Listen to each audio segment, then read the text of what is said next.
Hi friends मु मनोज आपण समस्त को नॉलेज बूस्टर मनोज चैनल को स्वागत। आज भिडियो रे सुरभि 2025 सीनियर लेवल जो एलोकेशन अच्छी वक्तृता अच्छी जार टॉपिक अच्छी समृद्ध ओडिशा गठन में धंदामूलक और वैषयिक शिक्षार भूमिका से विषय में तुम पाखे आलोकपात करी। भिडियोटी भल लगे गोटे लाइक कर चैनल को नुआ आसते सब्सक्राइब कर। आसतु देखा यार विषय वस्तु कौन अच्छी। माननीय सभापति महोदय, माननीय अध्यापक वृंद, सहपाठीगण, मोर आंतरिक नमस्कार। आज मु जो विषय पर आपण सम्मुखें किसी मनोभाव प्रकाश करने जनाई से हूँ समृद्ध ओडिशा गठन में धंदामूलक और वैषयिक शिक्षार भूमिका। ओडिशा जहाँ निजर प्राकृतिक संपद ऐतिह्य संस्कृति कला और साहित्य समृद्ध किंतु आर्थिक और सामाजिक उन्नति एपर्यंत सही स्थान में पहुँची पारि नाही जेउठारे ताको रहिबा दरकार। आजिर एकविंश शताब्दी शिक्षा केवल पुस्तक ज्ञान में सीमित हो रहिले चलिबो नाही। शिक्षा हेबा दरकार कार्यमुखी धंदामूलक और वैषयिक जहारू प्रत्येक युवक युवती निजे स्वाधीन हेबा दरकार, निजे नियुक्तिदाता हेबा दरकार और समाज को समृद्ध करिबारे समर्थ हेबा दरकार। शिक्षार पारंपरिक धारा पारंपरिक शिक्षा रे पुस्तक पढ़ा, परीक्षा देवा, डिग्री नेबा और सरकारी किंबा बेसरकारी चाकरी लभिबा को सर्वाधिक गुरुत्व दिया जायतिला। एही प्रणाली रे जीवन को किपरि उपार्जन करिबा, किपरि निजे उद्यमी हेबा सेथिरे अल्प गुरुत्व थिला। फलरे बेरोजगारी वृद्धि पाइला और शिक्षित युव समाज कार्य सृष्टि करिवार व्यतीत केवल चाकरी पाई अपेक्षा करी बसिगले। धंदामूलक और वैषयिक शिक्षार अर्थ कौन ना धंदामूलक शिक्षा हूँ यार मूल उद्देश्य हूँ प्रत्येक युवक को कौन विशेष कौशल पारंगम करी निजे धंदा कि व्यवसाय करने को सक्षम कराइबा। उदाहरण विद्युत काम, सिविल काम, कंप्यूटर सर्विसिंग, टेलरिंग, हैंडीक्राफ्ट, कृषि आधारित व्यवसाय, ई कमर्स इत्यादि। दुई व्यवसाय शिक्षा वैषयिक शिक्षा कौन अच्छी ना यार मुख्यतः विशेष क्षेत्र में विद्या प्रायोगिकता और दक्षता गढ़ी तोलिबा।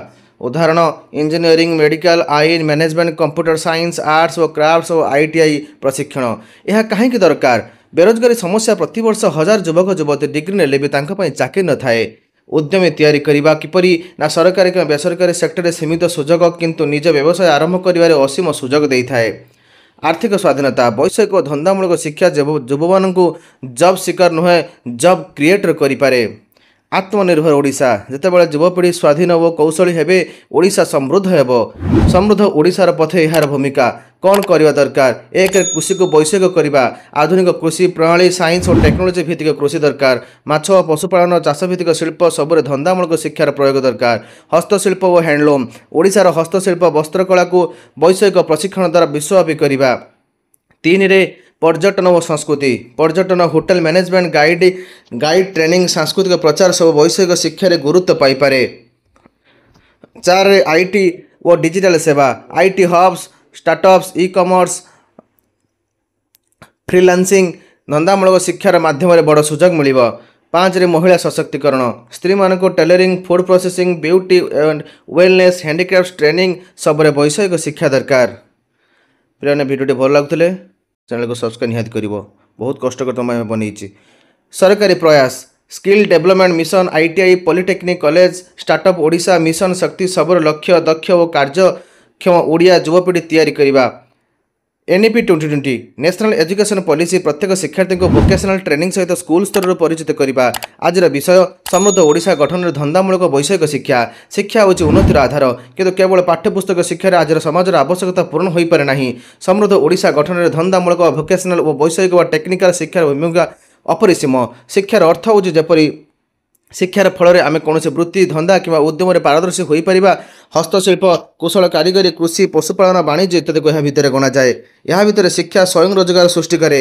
ग्राम्य युवशक्ति को शिल्पी, कारीगर और उद्योगी करें। वैषयिक शिक्षा अर्थात विज्ञान प्रजुक्ति, इंजीनियरिंग, डाक्तरी, सूचना प्रजुक्ति, नवोत्थान इत्यादि जार विशेष प्रशिक्षण दि जाए।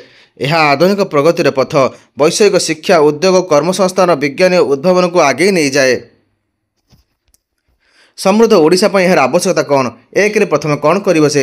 ନା ରୋଜଗାର ସୃଷ୍ଟି କରିବ। ପ୍ରତିବର୍ଷ ହଜାର ହଜାର ଯୁବକ ଯୁବତୀ ପାସ୍ ହେଉଛନ୍ତି, କିନ୍ତୁ କାମର ଅଭାବ। ଧନ୍ଦାମୂଳକ ଓ ବୈଷୟିକ ଶିକ୍ଷା ଯୁବକମାନଙ୍କୁ ସ୍ୱୟଂ ରୋଜଗାର କରିବ। ଶିଳ୍ପ ଓ ଉଦ୍ୟୋଗର ଉନ୍ନତି, ଆଇଟି, ମାଇନିଂ, କୃଷି ଆଧାରିତ ଉଦ୍ୟୋଗ, ହସ୍ତଶିଳ୍ପ, ହ୍ୟାଣ୍ଡଲୁମ୍, ସିଲ୍କ ଇତ୍ୟାଦିକୁ ବୃଦ୍ଧି କରିପାରିବ। ତିନିରେ ଗ୍ରାମ୍ୟ ଅର୍ଥନୀତିର ସୁଦୃଢ଼ତା, କୃଷି, ମାଛ ଚାଷ, ପଶୁପାଳନ, ଖାଦ୍ୟ ପ୍ରସ୍ତୁତିରେ ପ୍ରଶିକ୍ଷିତ ଯୁବକ ଯୁବତୀମାନେ ଗ୍ରାମରେ ନିଜେ କାରବାର କରିପାରିବେ। ବିଦେଶୀ ନିର୍ଭରତା କମିବ। ନିଜର ବୈଷୟିକ କୌଶଳ ରହିଲେ ଓଡ଼ିଶାରୁ ବାହାରକୁ କାମ ପାଇଁ ଯିବାର ପ୍ରୟୋଜନ କମିଯିବ। ପାଞ୍ଚରେ ସମୃଦ୍ଧ ସମାଜର ଗଠନ, ଯେତେବେଳେ ଯୁବଶକ୍ତି ଶିକ୍ଷିତ, କାରିଗର, ସୃଜନଶୀଳ ହୋଇଥିବ, ସେତେବେଳେ ସମାଜ ଓ ରାଜ୍ୟର ସମୃଦ୍ଧ ନିଶ୍ଚିତ ହେବ। ଏବଂ ସରକାରୀ ସ୍ତରରେ କ'ଣ ପ୍ରୟାସ କରିବା ଦରକାର? ନା skill development mission, ITI and polytechnic college, startup Odisha, make in Odisha conclave, ଏହି ସମସ୍ତ ପଦକ୍ଷେପର ଲକ୍ଷ୍ୟ ଯୁବମାନଙ୍କୁ ଧନ୍ଦାମୂଳକ ଓ ବୈଷୟିକ କୌଶଳରେ ପାରଦର୍ଶିତା ହାସଲ କରିପାରିବ।